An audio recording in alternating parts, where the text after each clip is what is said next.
Hello and welcome to this video. A strange thing happened in the 1980s. It was very unexpected for me. I'd come to music through the new wave of British heavy metal. Then I discovered sort of classic rock bands like Led Zeppelin, and then got into prog, and then jazz rock, and then jazz. That was my route. So as I was going through the 80s, that was sort of my journey. Now, when I got into the new wave of British heavy metal, there was a number of guitarists that were really impressive. They seemed to be pushing the envelope. I remember Uli John Roth being one, Michael Schenker, Randy Rhoads, John Sykes, Gary Moore, Eddie Van Halen. There was a new world of rock guitars, but a lot of these guitarists were working in bands. They were doing the job of being a functional guitarist in a rock band, you know, and doing maybe a solo in the middle eight of their songs. So I then went towards, you know, prog and jazz rock, and I was listening to a lot of incredible guitar players like John McLaughlin, Al Di Meola. I thought I discovered the secret of guitar playing. I was listening to guitarists that none of my friends were listening to, and they were incredible. And then suddenly, you know, in the early to mid 80s, the guitarists started to merge within the rock scene who had pushed the virtuosity level to another level. They might not have the harmonic weight of the fusion guitarists like John McLaughlin, Al Di Meola, Alan Holdsworth, but they had a technical aspect that was almost beyond them as well. Now, when this scene emerged, I was sort of in my late teens, but there were a number of musicians around me that were a little bit younger who had grown up listening to rock music and then been exactly the right age to discover these guitar players. And this was like music school for them. And it trained them in a level of virtuosity that created a pool of players that I think I'm sort of at the oldest end of it, and then there's some guitarists that were almost like 10 years younger, who are the youngest end of it, and it was an incredible training ground for a whole bunch of musicians.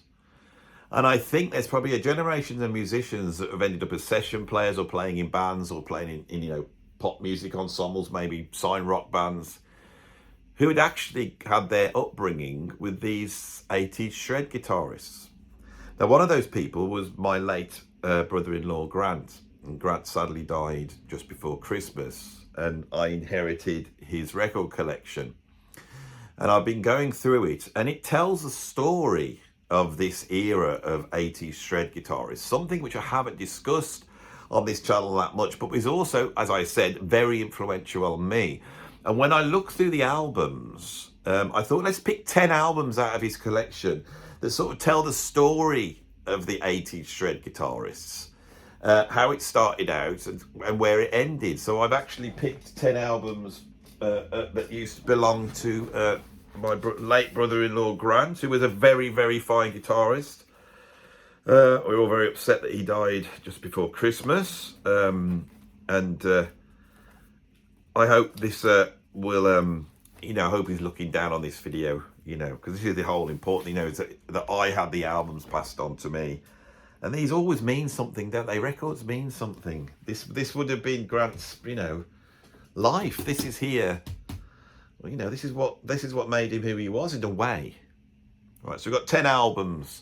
Now, I've got to say that I haven't researched this at all. My knowledge of the 80s shred guitarists is nowhere near my knowledge of prog or jazz rock.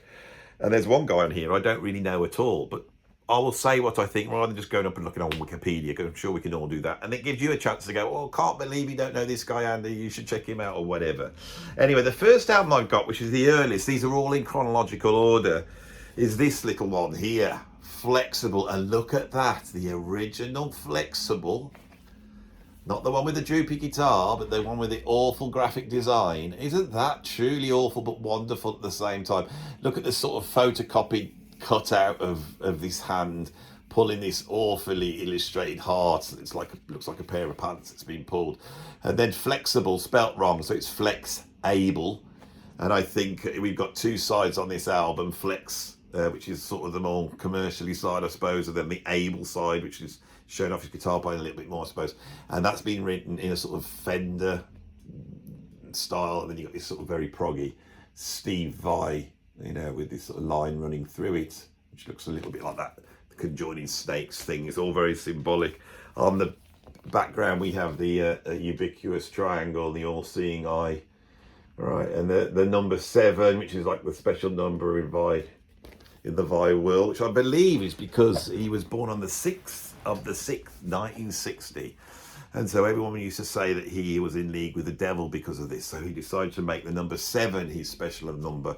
But of course, also in here, in terms of Gurdjieffian law, we've got the law of 3 represented by the triangle, and the law of 7 represented by the number 7. I didn't think I'd be talking about this when I started this video off, but I also got a copy like this, and then when they brought it out on CD, I went and sold my vinyl copy. So when I saw this and held this in my hand, it was such a feeling, because this was the album. This album came out in 1984, and the year it came out, the great Tommy Vance on the Friday Rock Show played the track Call It Sleep on his radio show, and I managed to tape it. I had never heard guitar playing like this. This wasn't a rock band with great guitar playing, and it wasn't jazz rock. It was something else. And for me, personally, that's where it starts. So it was interesting to see this in Grant's collection as well. This guy, Steve Vai, emerges with this album. Now, this album is completely unlike any of the albums on the list, because this has got all sorts of bizarre stuff on it. You know, Little Green Men is like some sort of mad, zapperish, you know, song about aliens. And then we've got a track called Viv Woman, which is like a sort of, I think that's the instrumental track, isn't it? And then we've got Lovers Are Crazy, which is a sort of weird pop song.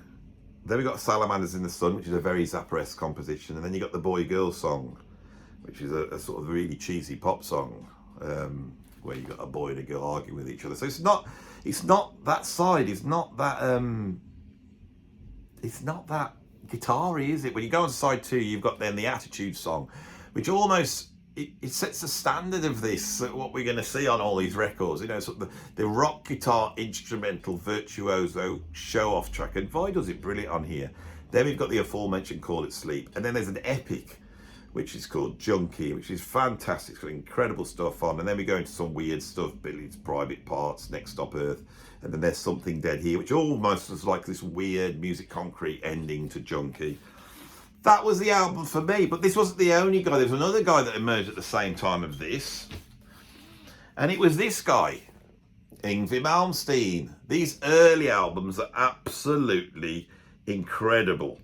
Now, Yngwie Malmsteen had a band, and this band was like Rainbow, the Rainbow Rising band, if they had gone off and ended up doing, you know, Difficult to Cure and Since You've Been Gone, you know, that sort of harmonic minor, you know, sword and sorcery thing. Yngwie Malmsteen, you know, came in and amped to the max on a whole series of albums. Now, the album that I knew was Rising Force. I got that the day it came out, along with Stanley Jordan's album. You know, those were, I've always associated Stanley Jordan with this movement, because there was Vai and then Malmsteen and Stanley Jordan. I bought those 2 albums on the same day. This came in a little bit after. He hasn't got Rising Force, but this is still peak Malmsteen. Now, Malmsteen, different guitarist to Steve Vai, but they're linked because the aforementioned Rainbow, the singer that had sung Since You've Been Gone, he had a band called Alcatraz, and Alcatraz originally had this young Swedish guitarist, Yngwie Malmsteen, who had taken the sort of alternate picking approach of a John McLaughlin, especially Al Di Meola, and he'd amped it up so that it was just like this heavy rock, Ritchie Blackmore-esque playing with this incredibly fast alternate picking. And to this day, I still don't believe there's anybody who really picks like Yngwie Malmsteen. It's brutal and powerful and vicious, right? A lot of alternate pickers always feel like they're slightly straining doing it. It's a very difficult technique to do. But Malmsteen, just sounds like he has got it down, and there's a power to it. He doesn't tickle, and that's what I've always liked. And he's a very, very emotional player. We've got Jeff Scott Soto on vocals. I think Rising Force was instrumental, wasn't it? I can't remember that. There's all these albums blend in 1. Yngwie Malmsteen on electric guitar, Jens Johansson on electric and acoustic keyboards. It was like the keyboard version of Malmsteen. Marcel Jacob on bass, and then Jeff Scott Soto on vocals. And of course, Anders Johansson, his brother, Jens' brother, on drums. Incredible stuff. This, where Vai became all powerful, there he is in Alcatraz, and then around about 85 he gets the gig with David Lee Roth. He is now the new Eddie Van Halen. He's taken over from Eddie Van Halen, sort of, in the Roth band, and the Roth band comes out, and that Eat 'em and Smile album is absolutely incredible. I did find within this collection this one here as well, and all us good people that were into shred were buying these David Lee Roth albums, weren't we, for Vai, any bit of Vai. That's how I got into Frank Zappa's, because of Steve Vai. And Vai started to get interviewed in the magazines, and such was his fame that people said, well, how do you learn to do this? He goes, oh, it was my guitar teacher, Joe Satriani. And the next thing I know, I'm buying a copy of Guitar Magazine, and on the front is a flexi disc of Joe Satriani. Oh my God, this is Steve Vai's guitar teacher. Let's see what he sounds like, and put him on. And it was a track off this album here. The very first album, not of this earth, although I think this is a reissue because it's got a different cover when they realised they needed to market these guitarists by putting them on the front and not some sort of proggy airbrush cover, which a lot of them do. And it really was about selling these as a star. You know, if the people had the cool clothes, the cool guitar, they'd have the trendy 80s mullet. And Satriani came in playing like Steve Vai, but in a much more sort of almost like commercial, hooky way. The classic album, which I still have, is Surfing with the Alien. This one has got Joe Satriani on, then Jeff Capitale on drums, John Cuniberti on percussion, and that's it. I don't know who's playing bass on it. I imagine it's either programmed or, Joe Satriani's playing bass. And this, of course, is on Roadrunner. No, it's not on Roadrunner, it's on Food for Thought, isn't it? Same as Vai's label. There we go. Just see. There we go, there's the label.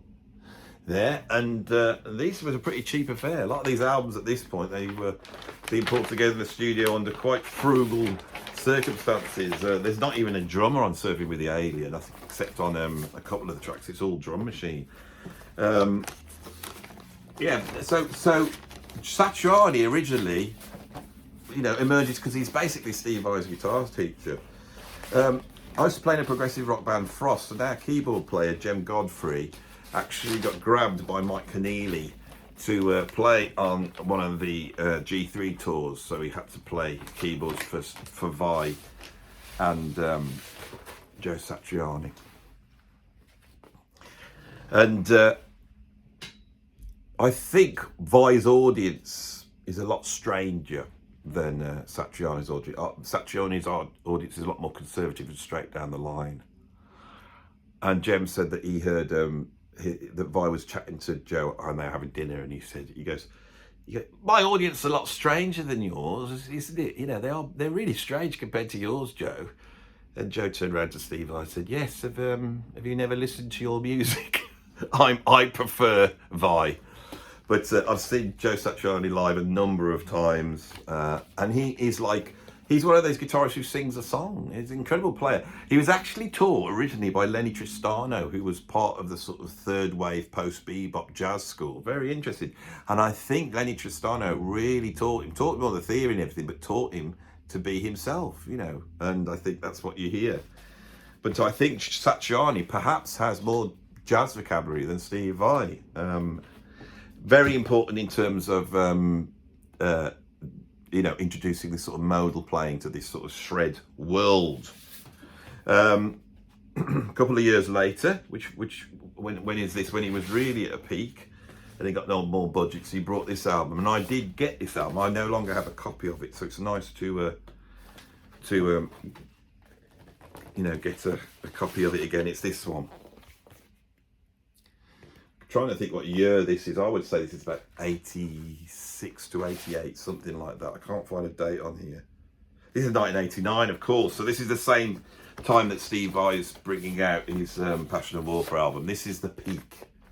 This is the peak here. And Joe Satriani here is on MTV. He's making music video. He's singing on these, and they're chucking everything out. And these are selling in big numbers. There he is on it. There, pointing to the lyrics of a song he's going to play, and there he is, sitting back, relaxing, looking at a whole bunch of coffee cups and various bits of items. He now has a proper band. He's got Jeff Patelli on acoustic and electric drums and percussion. He's got Bongo Bob Smith on electric drums and percussion. There's a lot of electric drums on here. John Cudaberti on sitar and percussion. Stuart Ham on bass. Stuart Ham was like he was a product, him and Billy Sheehan, at the bass end of this 80s shred world. And we have the incredible, I didn't realise he was on this album, the incredible Simon Phillips is on I Believe. Yes. Brilliant. You could tell I'm supposed to be doing a video, but because I've pulled these albums out and I'm having a good look at them, it's like taking me down memory lane. I'm looking at them. Labels started to get set up to, really put this stuff out. And one of those was Shrapnel Records. And we started to get bands put together specifically to, push these new young guitarists that were like the second wave coming in after Malmsteen and Vai. And one of those guitarists was Paul Gilbert, and he had a band called Racer X, and there's the classic album. This is an absolute shred guitar classic. And this is a cheeky album, but it's also taken that sort of neoclassical sound of Malmsteen and pushed it to the max. On here, track 3, we have Scarified, which is almost like if you wanted one track to personify what was going on at this time, it would be this. There is vocals on here, but the vocals don't matter so much. Got Paul Gilbert on guitar, Jeff Martin on vocals, Bruce Belay on the other guitar, another fantastic guitarist, John Alderetti on bass, and Scott Travis on drums. Right there, Racer X. What a brilliant album. I had this album as well. Brilliant album. Right, I was playing a lot of guitar at that time and trying to get my head around all this 80s shred guitar playing, and I wasn't a natural alternate picker. I thought I was an alternate picker. I'd grown up listening to John McLaughlin, but I wasn't. And as the magazine started to cover guitar technique in more detail, I suddenly realised the way I picked was economy picking. That's the way I picked, and it was a bit of a mystery to me. What's this economy picking? And I felt a bit bad because I thought I can't do the proper thing. And then this guy emerged, also economy picking, Marty Friedman. Right, an absolute genius musician, this guy. And this is the classic album that came out on Shrapnel Records. It's also got Dean Castronova on bass, on drums. That's it. And Marty Friedman is playing all the basses well on this absolutely classic album, and he had a fluidity because of this economy picking. He also had incredible hair, look at that. And he would eventually, at the same time, we had all the thrash metal bands emerging like Metallica, Anthrax, Slayer, and then Megadeth. And he got the gig in Megadeth, and suddenly he was in this mainstream band doing some really incredible guitar playing. There was another band that was similar to Racer X called Cacophony, and that produced a couple of incredible guitar players, one of them being, of course, one of the real geniuses of this era, which is Jason Becker. And I have the classic album now, Perpetual. I never had this when I was a kid. I didn't discover Jason Becker until he replaced Vai in the Dave Lee Roth band. And I gotta be honest, I wasn't particularly impressed because I was such a Vai fan. But as time gone on, you realise that Jason Becker was, next level. And of course, after making a couple of albums, Jason Becker was struck down with some sort of motor neurone disease, and he's still going, which is incredible. And he's still making music, but he's completely paralysed. I think it's only his eyes that move now, which is an incredible thing.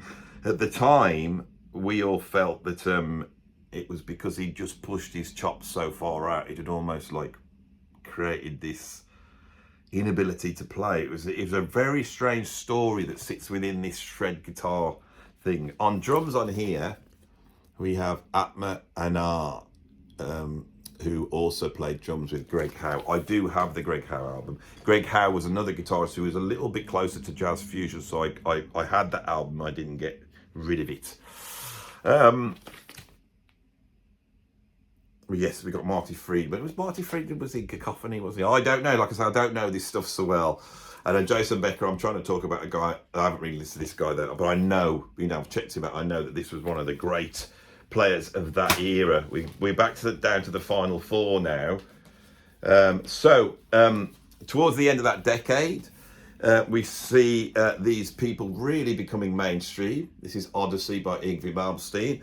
We now have Jolene Turner from Rainbow singing in that sort of Ritchie Blackmore style. It's an album of songs. It's on Polygram Records. This is major label stuff. This is the big deal. And we have, I've got another Satriani one here, which I think this is 1988. So I should have had it before, really. But again, this is an album of songs. These people, it's a little bit like what happened to jazz fusion in the 70s. It starts off all instrumental and wild. And then the record labels come on and say, we can get you on MTV. Can you write a hit record? Right, I have two guitarists to finish off. One guy that I know a little bit of, and another guy that I don't know anything of. I've never held an album up when I really don't know anything about the person.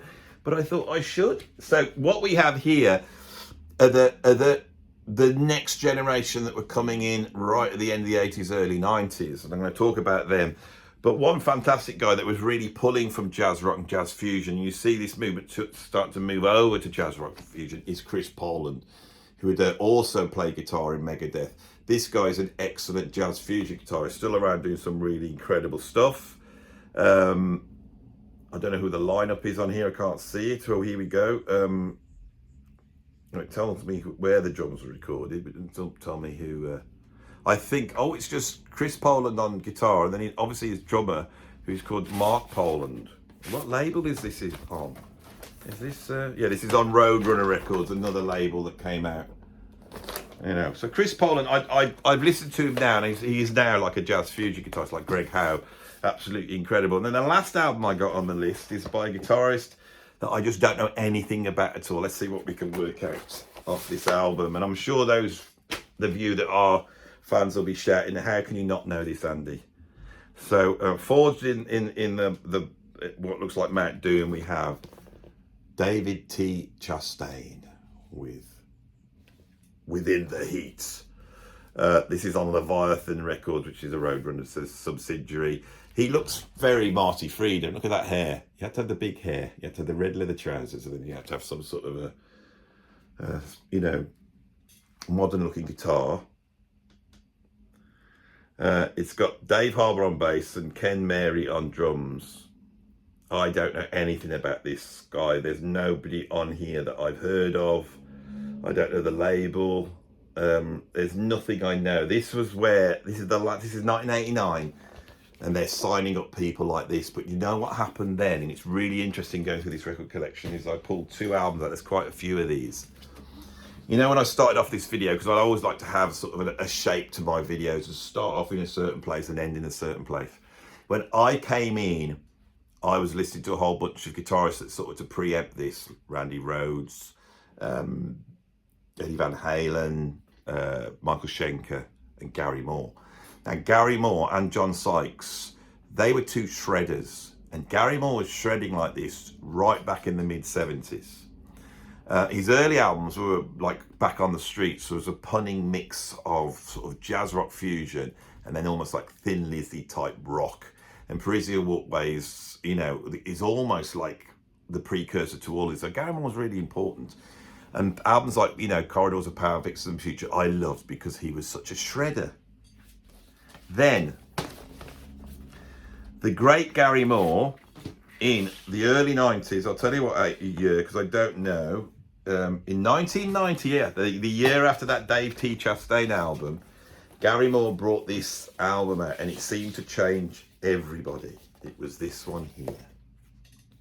You remember that? Remember how big this was when Gary Moore suddenly almost like went back to his roots? And there is an idea of a sort of a young Gary Moore in Ireland, sat in his little bedroom with his Jimi Hendrix poster on the wall, and a picture of Marlon Brando here from The Wild One. He's going back to his rock and roll roots. He's got some girls pinned up, lots of pictures of Hendrix. He's got some records out, and what's the record he's listening to here? Albert King, Door to Door, BB King. This is the album that set everybody back, and everybody that was listening to like all these shred guitarists. And I had a mate who had sort of been with me listening to all these shred albums. And by that point, we got into Alan Holdsworth, and I loved Alan Holdsworth. He'd bought a whole bunch of, because he was more well off than me, he'd bought a whole bunch of Alan Holdsworth albums. And I can remember I got a Stevie Ray Vaughan albums, I think that's what happened, and he got his Holdsworth. So we did a swap because he had decided to hang up his shred ears and move over to the blues. And this was the album. There's Gary Moore. On the back now, you see, nothing's changed. Gary's still in his bedroom. He's still listening to the blues.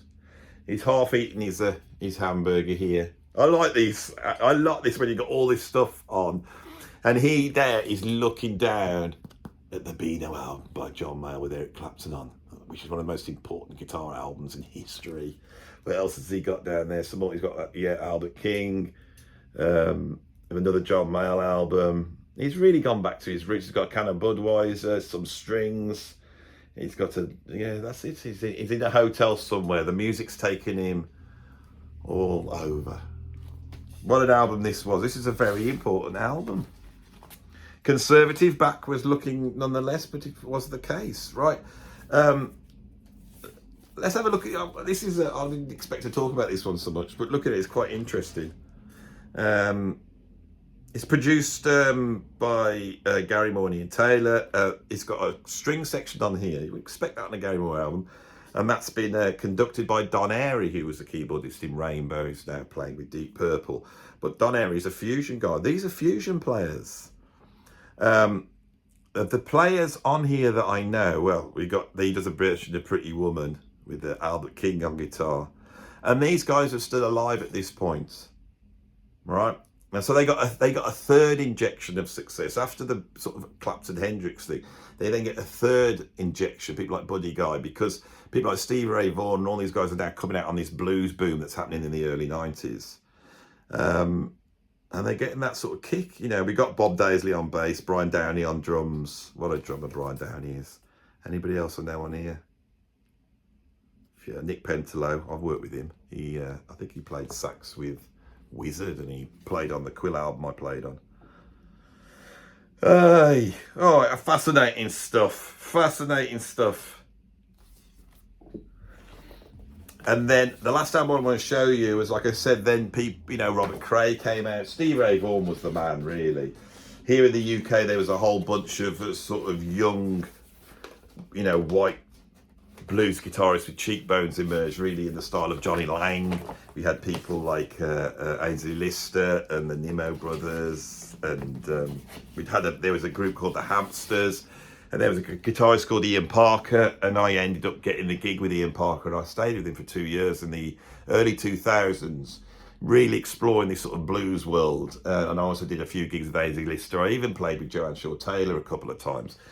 And I jumped ship because I hated the blues, but it was all coming out of the guys like this.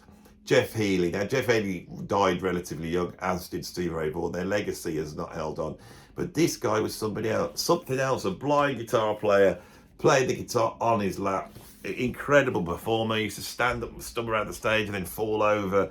And playing incredible blues house. Blues things. I said house because I just read that some of this was from the film Roadhouse. Do you remember? They've got mainstream media on Arista Records. Jeff Healey. I love him. I love this stuff. I love the blues. I love a good blues band, but just, but just not for too long, I could only take it for a certain amount of time. And I found those shred guitarists far more interesting. They got accused of having no feel, and it was all technique, but that is another video, and I've already dealt with that elsewhere. It's a load of rubbish, that is. Absolute load of rubbish. When people say that, they're just covering up the fact that they don't get it because they haven't got the ability to do this. And Gary Moore was a case in point. One of the most shreddy guitarists you ever heard, and then he goes, right, do you want me to play the blues? And he does that album and sells 1 million copies. I think it was his most successful album. So yeah, that was my little jaunt and journey through the world of 80s shred guitar. Thank you, Grant, if you're watching, for letting me do this video with your albums that I am honoured to now own. I think we're done. So if you like this video, put a like on it. So that means you press the like button now. Come on, you can do it. Come on, press the like button. That's the first place you start. You see, you press the like button. Then when you press the like button, YouTube goes, oh, people like Andy Edwards. I might share it out to some more people. And then other people in the world that haven't discovered me yet, they will then have it poked under their nose and they might click on that. So I'm quite interested in 80s shred guitar. So they'll click on, and they might like what I do, mightn't they? They might like it. They might like me. And then I'll get more and more successful, okay? Now, you may not want that to happen. You may think it'll be a dangerous thing for me to become more successful. You know, spreading my evil jazz, rock, fusion and prog around the world. But if you feel that I could do some use by having more power, because I'm totally interested in power. That's all I'm really interested in is power. You know, online YouTube power. Then press the like. That's how you start. But you can also subscribe. What's the point in not subscribing? If you're watching the videos, people will put on the comments, I love your channel. I love it, Andy. I love your videos. And look, they have not subscribed. Well, subscribe if you like it then.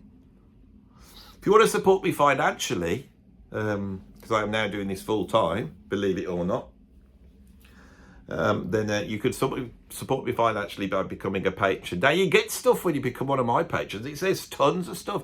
And it's not just like a picture of me, you know, like walking down to a McDonald's on tour and saying we've gone from McDonald's, hello, you know, and you're supposed to pay for that. Mine's not like that. It's full of stuff. It's full of stuff. I am Mr. Prolific. I tell you, if anybody's a patron, tell them how much stuff's on my sting. Plus, you get in the videos. You get involved in creating the videos. I'm working on an epic at the moment. This is going to be the most epic. It's the Citizen Kane of ranking videos, this is. The 30 greatest progressive rock artists. And I've got guests from all over the world involved in this, including my patrons. They're in the video. I hope they're good. I think they think it's easier than they think to come out here and talk to the camera. We'll soon find out. It's probably going to be a complete failure. I've been working on it about 3 weeks now. I'm halfway through it. It's an absolute epic, and I need, you know, if you support me on Patreon, I can get to do that type of thing. You know, it makes the channel a little bit more interesting. Don't like doing the same thing over and over again. If you want to support me financially in making my Citizen Kane of ranking videos, then you can. You don't want to become a patron. Then what you do is you go down. All the links are down there, and you go to my PayPal, YouTube tip jar. And you could just send me some money, which at the moment, believe it or not, is what I'm living off. Is the little bit of that, because there's a bit comes in from there, but mainly my patrons and a little bit of ad revenue that trickles in from people selling, you know, products for erectile dysfunction, or, you know, new ways of buying gold, or whatever it is that you've been searching on the internet for that has now been pulled into YouTube's algorithm, and they're going, oh, middle-aged man likes prog, likes 80s shred guitar, he's having problems, send him that erectile dysfunction advert right now.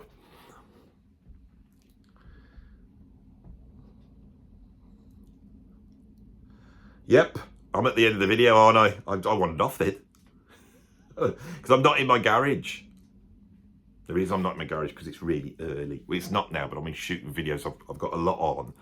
It's the trouble being a YouTube. I've got when other stuff comes on, you got to get the videos done. So I got up very early this morning and set up and start to do it up in this room up here where it's quiet. And it's nice because I can see, you can probably hear the cars going past outside. It's very quiet. I've got a lot of trees. I've got a park opposite me, which is quite nice. There's a lot of cars on the road nowadays though, isn't there? A lot of cars, it's horrible looking at people in cars because, you know, they're all not happy because they're not where they want to be. It's like a symbol, isn't it, when you see all these cars buzzing around? It's like, it's like the equivalent of a harmonic cadence in people's motivation. I'm sat in my house, I'm where I want to be, but none of these are. They want to get to somewhere else. Then when they get there, are they happy? Or whether they should just sort of sit back and enjoy the journey, because we're all in the car really, aren't we? We're all in the car, we don't know where we're going. It's always a good idea to have a good think about where you're going. You know, ask yourself some questions. What car are you in? What powers the car? Is it moving or standing still? Where's it going? Do you know how to get there? Have you got a map? And is it the right place for you to be going to? Or is it a waste of time? Ask yourself those questions. That's the secret of life. But that's another video. If you want me to do a video on that, then I will. Although whether I'm an authority to talk about such stuff, I don't know. As he sits here begging for money on YouTube. Please give me the money. I've got a family of kids. You've got to put something in the tip jar so I can buy some sausages. Because if you don't, we'll be on the dog food again.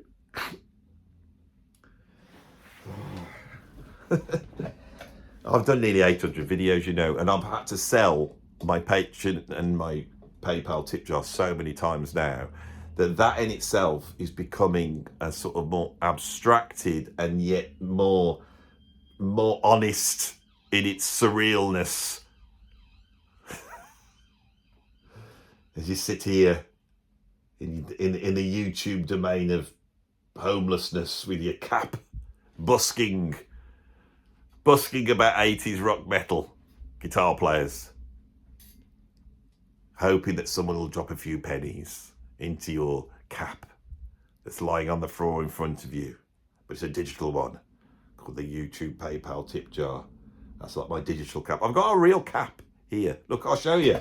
I always have it in front of me and I look at it when I'm videoing. Every single video I've done, this cap is sat in front of me on the floor, and I look at it and I go, that's what this is really about. I'm sat here busking and I hope someone's going to walk past and put some money in there.